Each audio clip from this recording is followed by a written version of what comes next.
Muchas gracias al profesor Javier Pérez Gil por haber contado conmigo para esta ocasión, en este marco incomparable, aunque sea una frase hecha, pero que en este caso lo es, para hablar sobre la heráldica del patio del Palacio Real de Valladolid como expresión visual del Imperio Hispánico.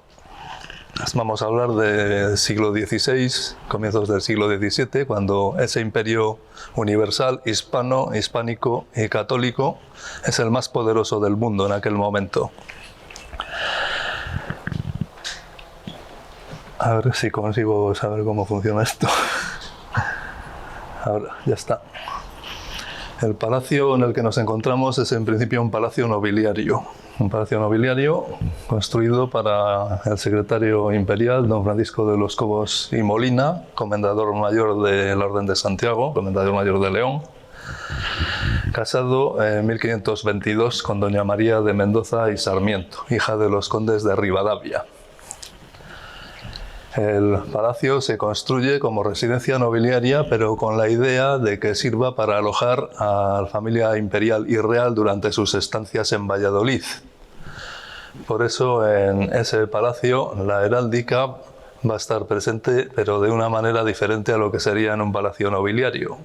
En la entrada, por el testimonio que conocemos de esa época, había un escudo imperial, y supeditado él, más abajo, estaban los escudos de la familia Cobos Mendoza. La construcción del palacio se inicia, me parece que los fundamentos empiezan a ponerse en 1522 y se hace ya a partir de 1523-24, estaría terminado en 1530. La traza la hace Luis de Vega, maestro mayor de las obras reales, también fue. Y en el mismo patio encontramos ya un programa iconográfico que llama la atención y que nos recuerda a las monedas antiguas, que son esos medallones con rostros en relieve de personajes de la antigüedad que parecen reflejar un programa simbólico relacionado no solo con la familia propietaria del palacio, sino también con el emperador y con su familia. A ver cómo va esto. Bueno, voy a hacerlo al estilo de la clase, que es más fácil.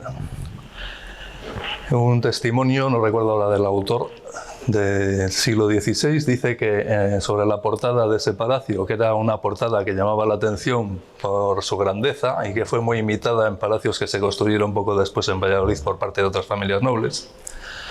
Ese palacio estaba presidido por el escudo del emperador Carlos V, el águila, la doble águila, el águila de dos cabezas sobre campo de oro, con el toisón de oro, como se puede ver aquí, el águila del profeta Ezequiel. Y supeditado a ese escudo, más abajo, pues habría escudos de Cobos y Mendoza, pero bueno, aquí tenemos un escudo pintado en la época de Felipe III, en torno a 1600, que es el del nieto de don Francisco de los Cobos, el nieto del comendador mayor y secretario imperial, que fue el marqués de Camarasa, Francisco de los Cobos y Luna. El escudo de los Cobos es el que se ve en la mitad que vemos a la izquierda, que en realidad es la diestra heráldica. En la heráldica lo que vemos a la izquierda es más importante. Es en campo de azur con 5 leones rampantes de oro puestos en aspa, en sotuer. Los leones van coronados.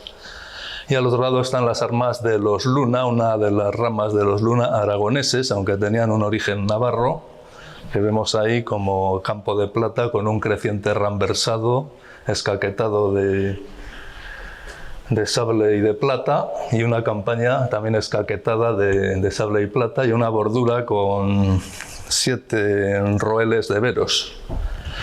En realidad lo que podríamos ver en la fachada era seguramente lo mismo que vemos en Úbeda, en la iglesia de don Francisco de los Cobos y de su esposa, que son los escudos de Cobos y de Mendoza. Pero bueno, he puesto esto aquí porque tiene que ver con algo que vamos a ver posteriormente. Son unos dibujos de un libro que está en la Biblioteca Real de Bruselas, en el fondo más importante de la Biblioteca Real de Bruselas, y que ya explicaré.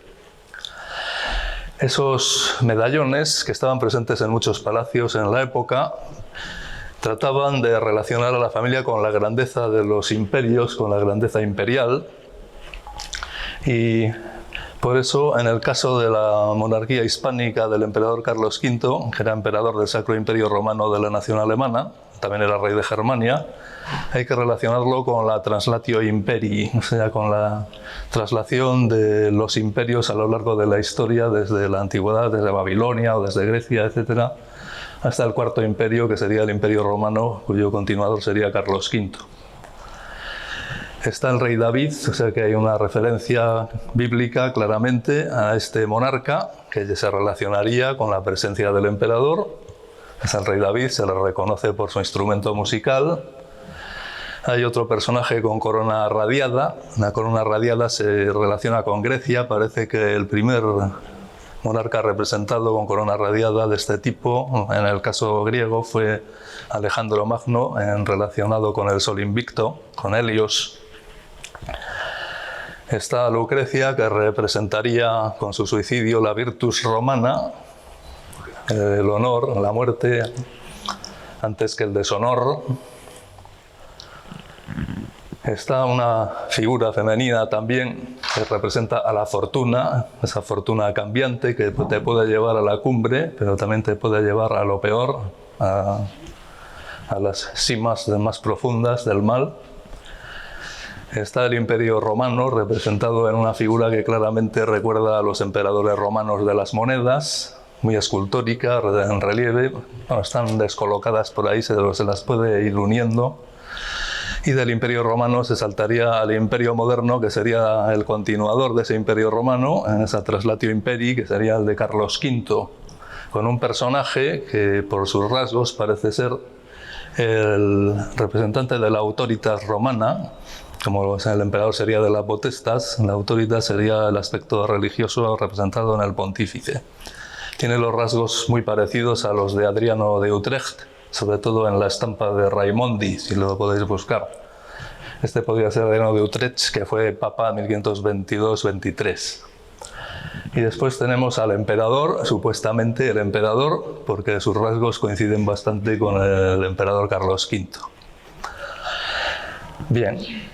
A partir de aquí también estamos viendo a otro personaje. Este personaje lleva la oración Sicut erat in principio. Pues parece que esto es una representación de la Sibila Eritrea y está relacionado con el fin de los tiempos.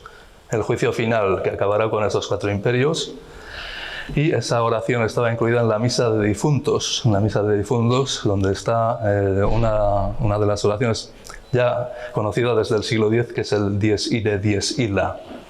Día de la ira, el último de los días, el día del terror, cuando todo el mundo será consumido en cenizas. Y eso lo predice la Sibila Eritrea, que sería esta que vemos aquí. Y en el Miserere, ese Miserere de la misa de difuntos, acaba con la oración Sicut erat in principio in saecula saeculorum amen. Se alude al final de los tiempos, eran conscientes de ello. Sabían que este imperio no duraría siempre. Bueno, el Palacio Real de Valladolid se convierte en Palacio Imperial y Real por la compra que hace el duque de Lerma al segundo marqués de Camarasa, que era nieto del comendador mayor don Francisco de los Cobos. Y en 1601 el duque de Lerma vende el palacio y las casas anejas al rey don Felipe III, no me voy a extender en cómo lo hizo. En 1602 Diego de Praves se encarga de desmontar parte de la fachada, casi toda la fachada, y de hacer una nueva simétrica. Elimina los escudos del emperador y de la familia Cobos y se pone un escudo real con las armas plenas en el exterior. Y además de eso, el programa heráldico se termina en el patio, se continúa en el patio con la representación de todos los reinos y señoríos de ese emperador, de Carlos de ese emperador. Estamos del rey Felipe III. Bueno, ahí se habla del tipo de piedra, etcétera, eso no interesa. Pero sí que interesa saber quién hizo ese programa heráldico. El encargado fue Nicolás de Champs, aquí conocido como Nicolás de Campis, de Champs o de Champs, alias de Campis, aquí en España, natural de Maubeuge, en el condado de Hainaut, que ahora queda en Francia, esa parte, pero fue de los Países Bajos españoles, y fallecido en Valladolid el 9 de mayo de 1604. Formado como historiador, genealogista, dibujante y pintor heráldico. Primero sirvió al cardenal Antonio de Granvela en Bruselas, en la corte de Bruselas, después en su destierro en Besançon, más adelante durante la embajada del cardenal en Roma, que fue muy importante, en 1570, después estuvo en el virreinato de Nápoles y finalmente en España desde 1576, cuando el cardenal Granvela pasa a ser presidente del Consejo de Italia. Bueno, este rey de armas sirvió a Felipe II, bueno, como rey de armas, como lo pone ahí, con los títulos sucesivos de Hainaut, Brabante y Borgoña. Y después va a servir a Felipe III, después de la muerte de Felipe II. ¿Qué eran los reyes de armas? Pues bueno, era un cuerpo, el que había en la corte, de tipo casi militar, que eran los oficiales de armas. Y que era un cuerpo que estaba organizado al modo gremial en 3 escalas. Los persevantes o aprendices, los heraldos u oficiales y los maestros, que serían los reyes de armas.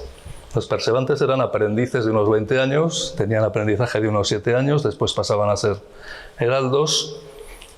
El rey les bautizaba en una ceremonia con un título y después de unos 7 años como heraldos podían optar a ser reyes de armas, y el rey también, si les aprobaba, les bautizaba con un título de alguno de los reinos que tuviese.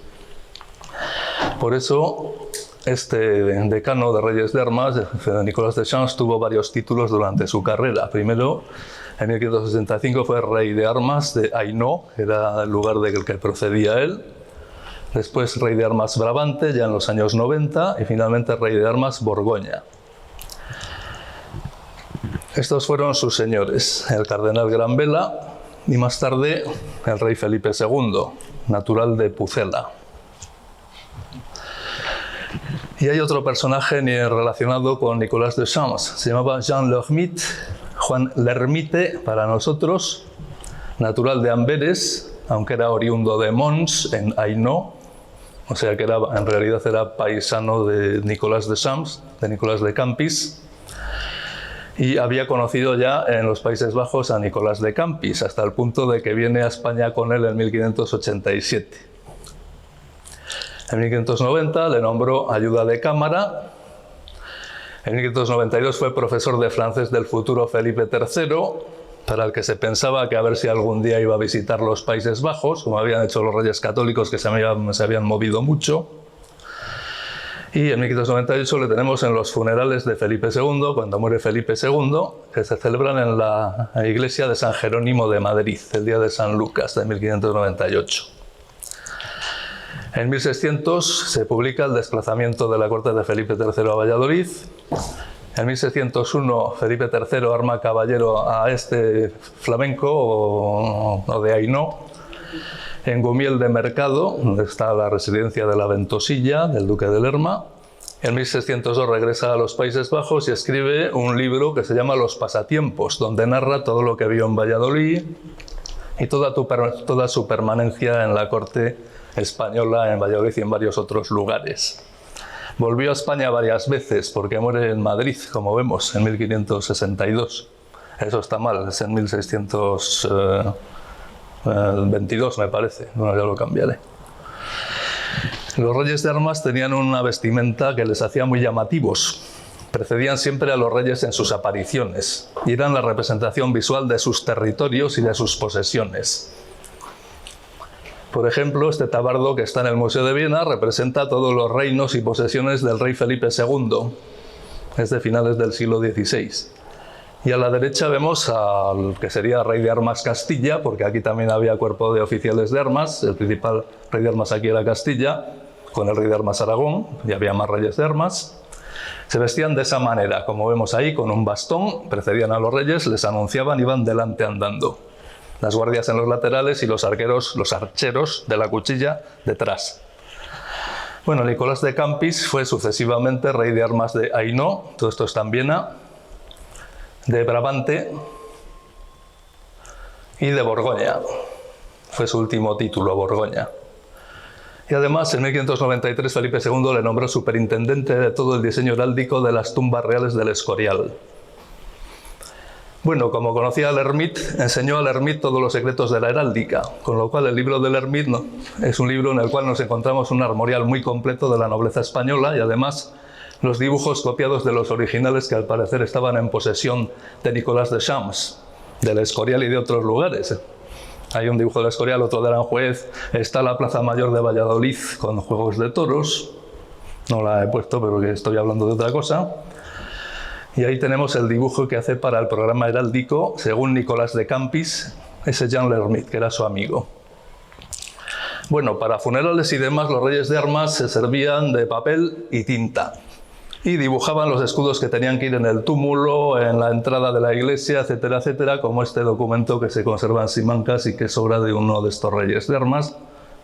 No me acuerdo ahora de cuál, creo que de Campis no era, ya es de época de Felipe IV, me parece.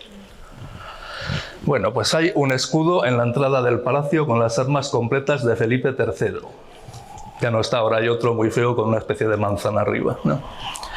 Fue diseñado por Nicolás de Campis en 1601 y con su diseño los escultores lo pasan a piedra y lo colocan. Y además en todo este patio se ponen los 22 escudos, había más, pero solo caben 22, de las posesiones del rey por todas partes de Europa y del Nuevo Mundo y de Filipinas. Es el primer imperio universal de la historia. Bueno, y el único, porque lo que hay ahora no se sabe lo que es. Bueno, vemos que hay escultores, etcétera, pero hay una cosa que hay que tener muy en cuenta. Hay un pintor que los dora y policroma. Les pinta con colores y les pone pan de oro y plata para que se vean bien desde lejos. Costumbre que se ha perdido desde hace siglos en España, pero que se mantiene en lugares como los Países Bajos, Alemania o Inglaterra. Todo el mundo que ha estado por allí habrá visto los escudos pintados, y es que se debían ver. El patio es muy importante, pero las posesiones del rey lo son más, y están representadas en todos esos escudos. Bueno, aquí tenemos el plano, lo amarillo es lo más importante, la parte pública con la entrada y el patio. Aquí está la fachada al completo y en el centro había un escudo que, bueno, no se conserva, pero hay muy cerca de aquí una iglesia llamada Iglesia de los Santos Cosme y Damián que conserva un escudo de Felipe III, porque Felipe III adquirió su patronato en 1603. Ahora se llama Iglesia del Rosarillo y nadie se fija en ella. Está cerrada y por dentro debe tener más polvo por las fotos que hay por internet. Aquí están las armas plenas de Felipe III, timbradas con una corona real abierta en la que falta una parte. Se ha perdido la parte de arriba de 3 arcos, que no se conserva porque tenía que estar ya en esa época. Pero bien, no lo veríamos así. En realidad lo que veríamos era un escudo así, lleno de colores y de oro, para que todo se viese bien. Y esto es como se puede ver en los Países Bajos. Esto está en el ayuntamiento de Ypres. Ahora estamos viendo en Mons la capilla de San Jorge y arriba estamos viendo un medallón con el rostro de Felipe III. Y más abajo los escudos del propio rey y de su esposa, en colores y con oro. O sea que veríamos una cosa parecida a esta, un escudo pintado. Bueno, esta es la versión de 3 yelmos porque el rey de las Españas, el Felipe III, tenía 3 coronas. La corona de Castilla y de León, la corona de Aragón y la corona de Portugal, con muchísimos reinos, pero 3 coronas. El rey de Francia solo tenía una corona, el rey de Inglaterra solo tenía una corona. Pero seguramente el que había era este, el de la corona real cerrada de 3 arcos con el globo y la cruz en el remate, como representación de la monarquía universal católica. Y esto es lo que veríamos en la portada del palacio, un escudo como este pintado con esos colores. Pero ahora pasemos ya al patio. Antes de eso hay que recordar que el palacio tenía una pintura en sus muros imitando ladrillo que le daba un aspecto como el que vemos aquí, muy rojizo. Entramos en el patio, al zaguán y al fondo estaba la escalera. Pues enfrente nos encontrábamos con la sucesión de escudos desde el más importante, desde la cabeza de ese imperio que era Castilla. Pero no estaba así el patio en realidad estaba así. Porque era importante ver esos colores, porque ahí estaban representadas las posesiones del monarca. Castilla, pues vemos a un lado el dibujo de Jean Lermite, basado en lo que le enseñó Nicolás de Campis, y al otro lado en piedra, pues Castilla. En campo de gules un castillo de oro aclarado de azur. León, que aquí son casi iguales los dos leones, es el mismo diseño del dibujo que el que vemos ahí, el segundo de ese lado, el reino de León. En campo de plata un león rampante de púrpura, coronado, armado y lampasado de oro. El reino de Aragón, esto ya es de la corona de Aragón, lo de antes es corona de Castilla, esto es corona de Aragón. El reino de Aragón, en campo de oro, 4 palos de gules, forma española en este caso de escudo, los otros son de forma italiana, lo que se llama escudo acartocciato, son como cueros recortados, en italiano lo llaman escudo acartocciato o stemma acartocciata. Bueno, pues llegamos a Sicilia, que también es corona de Aragón. El reino de Sicilia es un cuartel más de Aragón y el águila de los Hohenstaufen, coronada de oro. A continuación el de Jerusalén, que en piedra está muy bien diseñado. Es la cruz potenzada, cantonada de 4 crucetas, símbolo del reino de Jerusalén desde las cruzadas. Pero Jean Lermite no supo dibujar bien esa cruz potenzada, como se ve bien en el dibujo que se ve a la derecha. Reino de Jerusalén. Siguiendo con esa sucesión, pasamos al lado, creo que es el este, donde está al revés, que es el que vemos aquí, en esta crujía, y aquí tenemos Portugal, en forma italiana, en campo de plata, las esquinas de Portugal y la bordura de Castillos do Algarve, en campo de gules, ¿no? El reino de Portugal. ¿Por qué Portugal aquí? Pues Castilla inicia esa parte, Portugal inicia esta parte, para que queden igualados Castilla y Portugal, porque había un problema con eso. Por eso en el escudo de armas plenas Portugal está en el centro de la parte de arriba, para que esté igualada con Portugal, Castilla. Castilla y Portugal igualadas. Allí empieza Castilla, aquí lo primero es Portugal, la corona de Portugal y además reino de Portugal. Después reino de Navarra, que pertenecía a la corona de Castilla, en campo de gules, el escarbunclo de oro pasado de una esmeralda de sinople en abismo, alusivo a las navas de Tolosa, Sancho VII, ya sabemos, en el año 1212 contra el Miramamolín. Después el reino de Granada, un escudo diseñado en 1492 en campo de plata, una granada de sinople reventada de gules, forma española en este caso. A continuación el reino de Toledo con la corona imperial en campo de azur, corona imperial de oro, también forma española. Los de forma española parece que están en el centro. El reino de Valencia son las armas de Aragón puestas en losange cargando el escudo acartocciato que se ve ahí. Pero Jean Lermite pone unas armas de Valencia diferentes. Es una ciudad amurallada, rodeada de mar, pero abajo pone Belsic y pone un losange con las armas de Aragón, porque eso sí es también el reino de Valencia, que es el que finalmente figura en el patio. Está en losange, significa rombo, ¿no? Todo el mundo que supongo que lo sabe, ¿no? Y siguiendo con la corona de Aragón, tenemos también el reino de las Mallorcas. El reino de las Mallorcas son las armas de Aragón también. Ahí pone en francés los reinos de Mallorca y Menorca, salvo que este tiene una banda de azur sobre el todo. Esa banda no se puso ni en el dibujo de los pasatiempos de Lermite, ni en el escudo que está aquí esculpido. Coinciden los dos, pero en cambio, por lo que dice ahí abajo, debería llevar esta banda, para ser el reino de las Mallorcas. Una banda de azur brochante. Bueno, la siguiente parte es la de la entrada. Y aquí tenemos los escudos de Galicia, el reino de Galicia, que es de azur sembrado de crucetas recrucetadas, y sobre ellas va un cáliz con su sobrecopa de oro. La sobrecopa de oro es un cáliz con una sobrecopa de oro. Eso era el símbolo del reino de Galicia desde el 1260. El primer armorial que aparece el escudo del reino de Galicia es un armorial inglés, el Sigas Roll. O sea, es un rollo que se despliega y te salen muchos escudos. Y aparecen 3 cálices, porque hubo una confusión fonética entre cáliz y galis.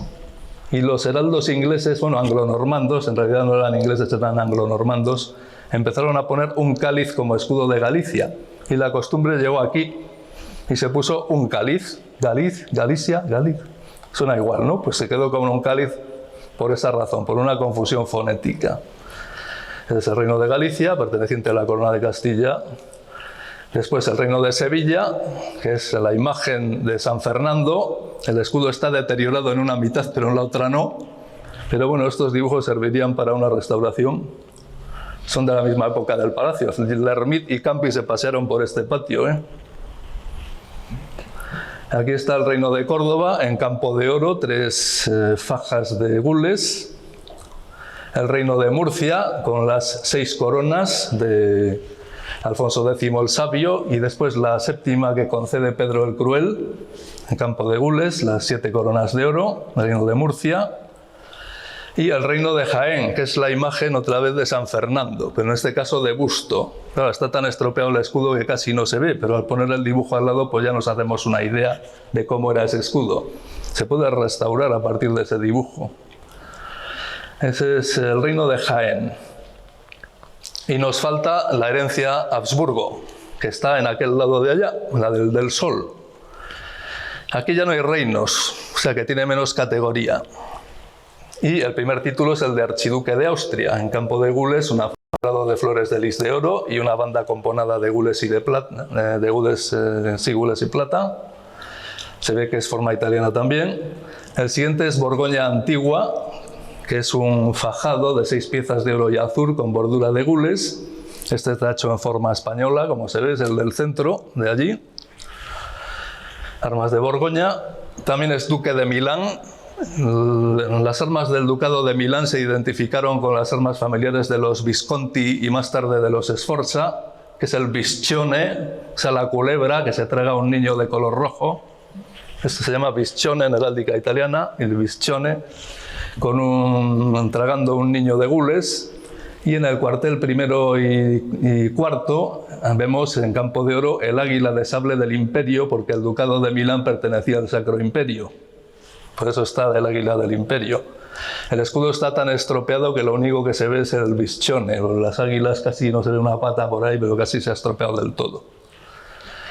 Y finalmente, bueno, estamos llegando al final. Ducado de Brabante, en campo de sable, un león rampante de oro, armado y lampasado de gules, Bruselas y demás, ¿no? Y finalmente un escudo que recoge, es un partido. Y esto ya no son ducados, son condados, por eso está al final del todo, porque hay una jerarquía. Aquí se unen el condado de Flandes y el condado del Tirol. Conde de Flandes, en campo de oro, un león rampante de sable, armado y lampasado de gules, quiere decir que tiene la lengua y las uñas rojas. Y el águila del Tirol, que es un águila de gules, picada y membrada de oro, quiere decir que tiene el pico y las patas de oro. Ese es el último porque ya llegamos al final. Allí están los escudos de Flandes y del Tirol. Son condados, rango menor que el de ducado, por eso están los últimos. Y con eso pues nos hemos llegado a conocer lo que significa este patio, esta residencia, sobre todo este patio como espacio representativo público del rey Felipe III de las Españas y de las Indias, que vemos aquí en 2 imágenes, y que es cuando Valladolid alcanzó su máximo esplendor, en esos 6 años de presencia de la corte en esta ciudad. Aquí tenemos, bueno, es la ciudad ya. Bueno, esto está en Haarlem, es la época de la tregua con los protestantes esos, que no se debería haber hecho. Y aquí tenemos en una de las páginas donde aparece escudos de nobles. Hay muchas páginas en este libro con toda la nobleza y todos los grandes. Pero en esta página, ¿cuál destaca más? El del duque de Lerma, que está 3 veces. Bueno, vamos a acercarnos. Bueno, también está el de su hermano, el marqués de Villamizar, es el de la derecha, pero los de la izquierda son como duque de Lerma y marqués de Cea. Y bueno, ahí lo pone. En Madrid, el 21 de septiembre de 1599, fueron despachadas las cartas patentes del título de duque de Lerma.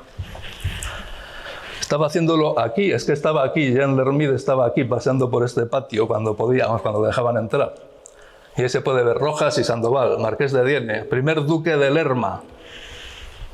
Ver folio 320, se cubre delante del rey, que eso era un gran honor, solo los grandes podían estar cubiertos delante del rey. El resto había que descubrirse. ¿Y qué más pone? Tiene de renta más de 200.000 ducados. Era el más rico de todos en ese momento. 200.000 ducados. Y su escudo es partido de Sandoval y Rojas. Sandoval es la banda de sable en campo de oro. Rojas es son las 5 estrellas de azur puestas en sotuer sobre campo de oro, y la bordura es de quiñones, en campo de gules con 7 veros, creo que son, 7 escaques de veros, se dice, por la tatarabuela del duque que era una quiñones. Claro, los de León condes de Luna, hay que ponerlo, claro que se vea, ¿no? Por cierto, en internet está mal el escudo del duque de Lerma, en la Wikipedia esa. Bueno, pues la mujer, ¿quién era? Doña Catalina de la Cerda, hija del cuarto duque de Medinaceli. Y ahí tenemos armas reales porque descendían de la realeza, los duques de Medinaceli. Es un cuartelado, en 1 y 4 lleva partido de Castilla y León, porque son descendientes de San Fernando, y en 2 y 3 de azur con 3 flores de lis de oro, porque son descendientes de San Luis, de los 2 reyes santos, los duques de Medinaceli. Bueno, el infante don Fernando de la Cerda casó con Blanca de Francia, que era hija de San Luis. Fernando de la Cerda era el hijo de Alfonso X, ¿no? El sabio. ¿Y qué hace el duque de Lerma? Pues va a juntar esos escudos para que quede más bonito, ¿no? Aquí lo tenemos en el hospital de Tavera con su esposa. Y aquí tenemos el espacio. Ese espacio es otro patio. Aquí tenemos uno, pero el patio de espectáculos estaba afuera. Y frente al palacio estaba la iglesia que servía como capilla real, la iglesia de San Pablo.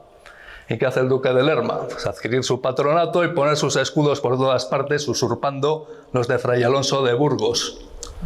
No era la primera vez. Fray Alonso de Burgos había usurpado los escudos del cardenal Torquemada, que había sido el primer patrono de la iglesia de San Pablo. O sea que aquí no inventaba nada el duque de Lerma. Cambió los escudos, en esa parte gótica pues vemos el de Sandoval y el de Rojas, que es el de las estrellas, y las borduras de Quiñones, están en los dos, pero en los grandes junta los de su esposa, porque tienen cuarteles reales, castillos, leones y flores de lis, nada menos, y lo envuelve todo en la bordura de Quiñones. Y los que están más arriba del todo, la bordura de Quiñones tiene que estar más gorda, porque si no, no se ve. Juegan con eso. ¿Y quién diseña estos escudos? Pues Nicolás de Campis también. Los de San Pablo también los diseñó Campis, que el pobre pedía dinero porque no le pagaban nunca. Bueno, ya se iré sacando cosas. Y arriba, eso sí, no se atrevió a quitar el escudo de los Reyes Católicos, porque eso ya se va a pasarse, ¿no? Se podía ser corrupto, pero hombre, un poco de imagen.